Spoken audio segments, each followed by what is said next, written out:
the business of the NBA is not 85% black.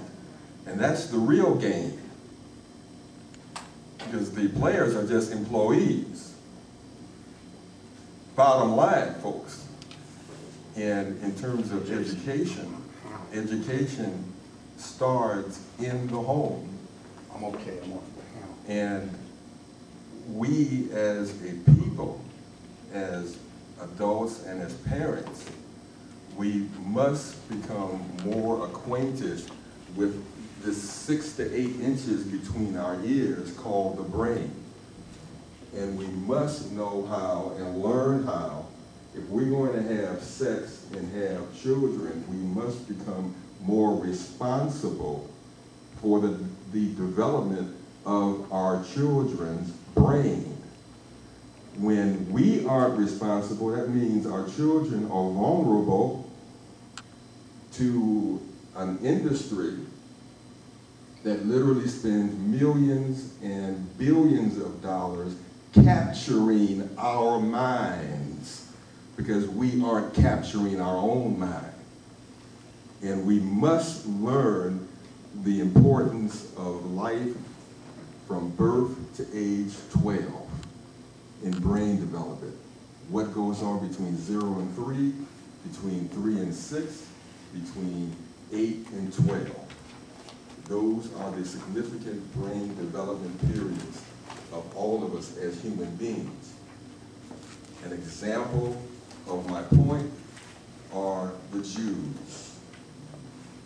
The first 12 years of a Jew's life is already predetermined, already designed.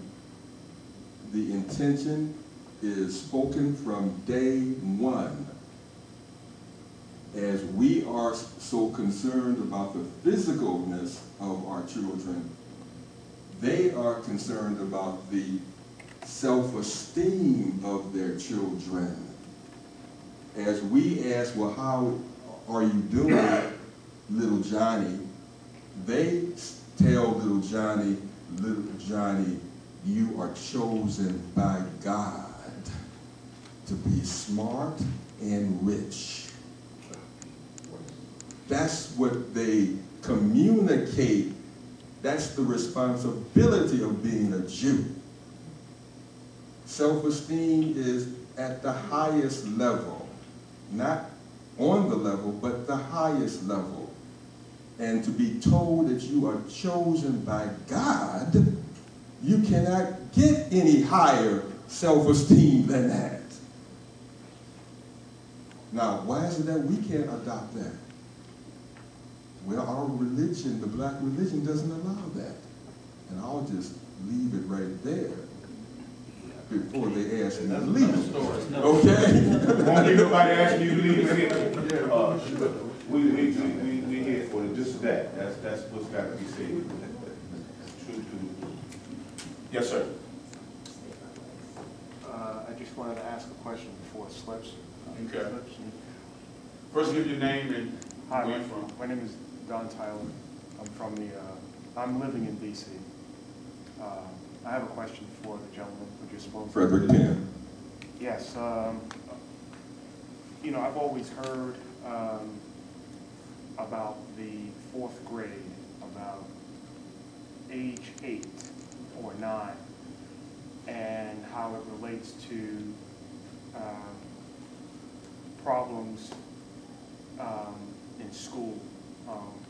What happens around this particular age? What is it about this magical age where kids are supposedly kids of African ancestry are deemed different? You know, they're not coddled anymore, and now they're perceived as, you know, disruptors, problems. I don't believe that, but I just wonder if there's something organically that goes on at that particular developmental stage. Got question? Yes. Interesting question, and believe me, the answer is not a 30-second answer, but I'll give it to you as close as I can to 30 seconds. What happens that 4th grade, age 8, that's the last brain development period.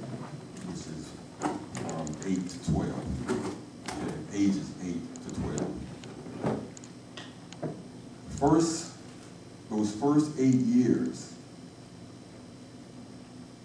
if that child is raised in a home where that family recognizes and admires that child and coaches, teaches, talks, trains, influences that child's self-esteem from the standpoint of teaching them to have a high opinion of themselves, to value themselves, to respect themselves, to appreciate themselves. If that child is raised up in that conversation every single day, remember, our culture does not celebrate itself. We don't celebrate ourselves. We don't have a culture of greatness. We don't have a culture of excellence. So what do we have? Negative. Negative is dominant. So it's either going to be negative or it's going to be positive. Positive has to be taught consciously. It's not going to be spoken in the family. It's not going to be seen on television. It's not going to be read in the black media. So if mom, dad, uncles, aunts, cousin, if no one in that family is telling that 8-year-old that they're fantastic, that they're wonderful, that they're smart, that they're intelligent, that they're handsome, that they're beautiful, all the positives, well then what's left? Negative.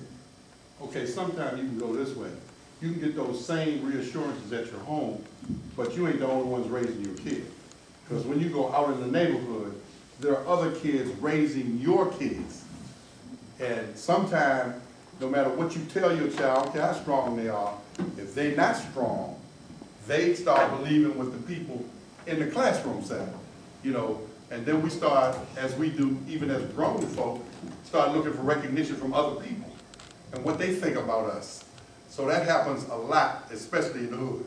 You know, how am I looking? How do I look? Now, your mama can tell you how pretty you are and beautiful, how intellectual you are and all of that. As soon as you step out the door, you have a whole new personality about who you are. You know, I agree with everything you say. I'm just saying that on the other tip, you know, you got kids that, and I've done a whole lot of lectures in front of a lot of gang members and everything to say, look, why would you get in a car with somebody and you know they don't have a license? What are you doing that for? I don't know. I'm just getting in there. So you can go to jail with him? It's stupid. I once had this kid one time, he knew he was telling me about music that he had learned. So what you learn? Tchaikovsky, Rachmaninoff, Wagner. He was naming all this. I was like, hey, big boy, you rolling.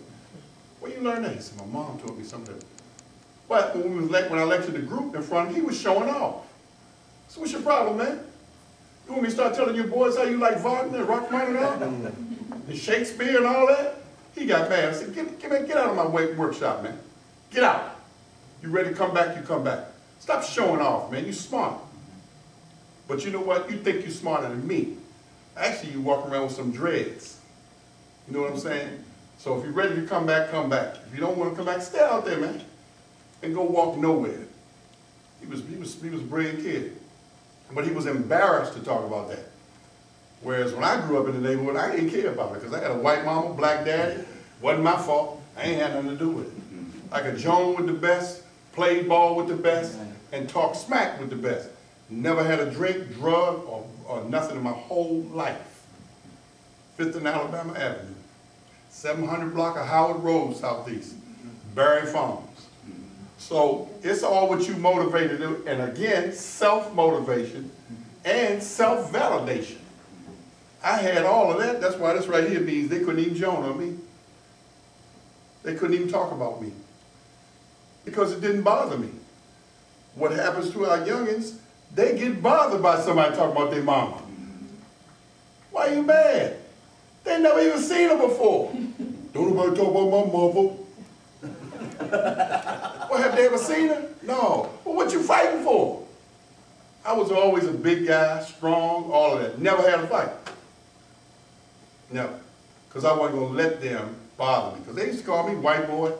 You know, if you red bone in the hood, you know what you're gonna get called. White boy, red Mike, white moose, they call me everything. Guess what? I said, man, that ain't my fault. Y'all need to check in the house with that. I don't have nothing to do with it. But if you don't have enough self-esteem to say that, Right. you in trouble. You're gonna fight every day. Right, right, So I'm not fighting no every day. right. You know, but I'm gonna have some good words to say to you. Right, right. You know, so they say, don't joan on me because it doesn't hurt me. And second, that reverse projection is a monster. When I come back on you, and I'm like, who knows? Because the way my mother used to read and talk to us about stuff, not because she was white, but because she was interested in stuff like that. Please, I might say a word that doesn't really mean anything to us, and to them they say, hey, go Glenn using all them big words again, you know. So that's how I was, because I had a weakness. My mathematics was my weakness. We talked about that. But they never knew I was dumb in math, because I had so many other diversities I was dealing with, even at 10 years old. Right.